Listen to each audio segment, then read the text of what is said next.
अगर आप एक्सेल में रैंकिंग करते हैं तो आपने रैंक इक्यू, रैंक एवरेज फंक्शन का नाम जरूर सुना होगा, लेकिन क्वेश्चन ये है कि इन तीनों में फ़र्क क्या है, और अगर लिस्ट में कहीं डुप्लीकेट वैल्यूज़ आ जाएँ तो उसमें कौन सा फंक्शन पे क्या रिजल्ट आता है। आज की इस वीडियो में हम इस कंसेप्ट को सिंपल एग्जांपल के साथ समझेंगे।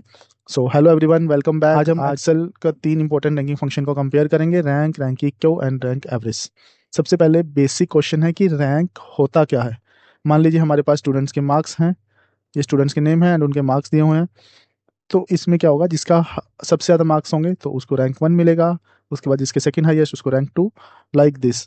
तो इसी को हम देखते हैं कि रैंकिंग फंक्शन कैसे यूज़ कर सकते हैं। यहाँ पे सबसे पहले बात करते हैं हम रैंक फंक्शन की। तो रैंक फंक्शन के लिए मैंने लिखा यहाँ पे रैंक में हमने 95 पहले सेलेक्ट किया, 95 नंबर जो है, और 95 किस में से कंपेयर करे, वो कौन सी लिस्ट में से, ये पूरी लिस्ट। इसको मैंने F4 से लॉक कर दिया, कोमा, डिसेंडिंग और असेंडिंग। अभी पूछ रहे 0 मतलब डिसेंडिंग, 1 मतलब असेंडिंग। मतलब डिसेंडिंग में क्या होगा, जिसके सबसे हाईएस्ट मार्क होंगे उसको 1 रैंक करेगा। अगर मैं यहाँ पे 1 करूँगा तो जिसके सबसे कम मार्क्स होंगे उसको वो रैंक 1 करेगा। तो असेंडिंग और डिसेंडिंग का सिर्फ ये छोटा सा डिफरेंस है। तो इसको मैं ड्रैग कर देता हूँ तो आप देखोगे कि ये रैंकिंग आ गई है। अब यहाँ एक इंपॉर्टेंट पॉइंट है कि रैंक जो है एक ओल्ड लीगेसी फंक्शन है। मॉडर्न एक्सेल फंक्शन में रैंक जो है नहीं यूज़ करते हैं। रैंक के लिए रैंक इक्यू इंट्रोड्यूस किया गया था। तो अब आते हैं रैंक इक्यू पर। इक्यू का मीनिंग है इक्वल। मीन्स अगर हमारे पास कहीं पे भी इक्वल मार्क्स आ जाते हैं, फॉर एग्जांपल राम के भी 100 हैं एंड श्याम के 99 हैं, तो उस केस में रैंक इक्यू का रिजल्ट क्या होगा। तो जो रैंक इक्यू है वो 100 पे रैंक 1 एंड 1, हम देख लेते हैं इसको। रैंक इक्यू,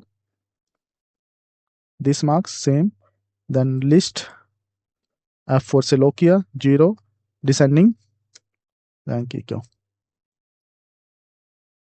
तो दिस इज अ थिंग।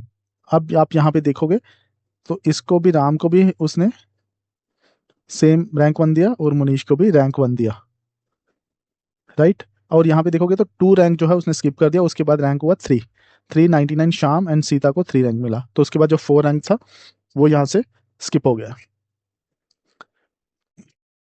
इसी को हम बोलते हैं कंपटीशन स्टाइल रैंकिंग, कि जहाँ पे सेम मार्क्स आ जाए वहाँ पे उसको सेम रैंक मिल जाए और जो नेक्स्ट रैंक है वो हमारा स्किप हो जाए। तो नेक्स्ट है रैंक एवरेज। अब आते हैं रैंक एवरेज पे। एवीजी का मतलब है एवरेज। मान लीजिए हमारे पास वही सेम मार्क्स हैं, तो अब इस केस में क्या करने वाला है हमारा function, let's see. Same thing, वही फॉर्मूला यूज़ करेंगे। नंबर सेलेक्ट किया, लिस्ट सेलेक्ट की, लॉक किया, कॉमा 0, बंद की ब्रैकेट, बंद।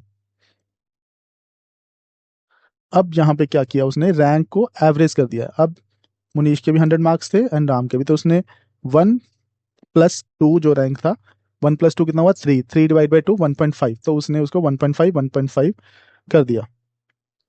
Same for 99 marks, 3 and fourth, जो भी फोर्थ रैंक होगा शाम का, 3 + 4 7 डिवाइड बाई 2 3.5, तो उसने 3.5 रैंक कर दिया। अब इसमें मोस्ट इंपॉर्टेंट थिंग जो हमें याद रखनी है, सिंपल ट्रिक से याद रखिए, जो रैंक है वो हमारा ओल्ड फंक्शन है। रैंक इक्वल जो है ये इक्वल वैल्यूज़ पे इक्वल रैंक देता है, और रैंक एवरेज क्या करता है, इक्वल वैल्यूज़ पे एवरेज निकाल के देता है रैंक की। अगर आपको डुप्लीकेट मार्क्स वाले स्टूडेंट को सेम रैंक देना है तो जनरली रैंक इक्वल यूज़ करेंगे। अगर आप चाहते हैं कि डुप्लीकेट वैल्यूज़ की पोजीशन का एवरेज निकले तो हम रैंक एवरेज यूज़ करेंगे। अब क्वेश्चन ये है कि रियल लाइफ में कौन सा फंक्शन यूज़ करें।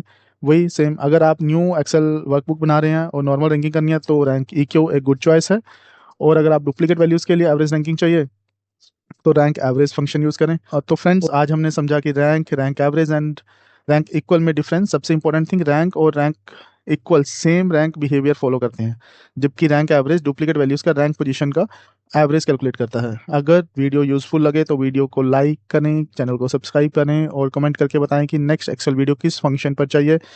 मिलते हैं नेक्स्ट वीडियो में। Thank you for watching, bye bye.